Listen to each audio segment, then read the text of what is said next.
জিজ্ঞেস করলাম রাসূল কি জানে? তিনি বলেন জানে না, জানে না।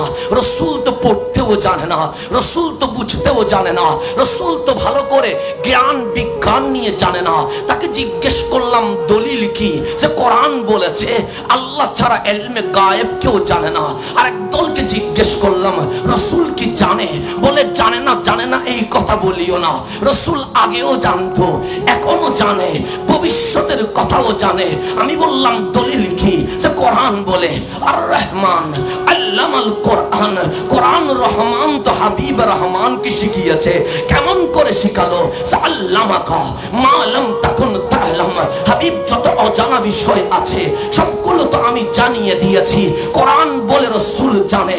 আমি বেরেলির কলন্দার ইমাম আহমদ রেজাকে জিজ্ঞেস করলাম রাসূল কি জানে? তখন আহমদ রেজা বলে মেরাজের দিকে তাকা, সবচেয়ে গায়েব হচ্ছে মালিক আল্লাহ।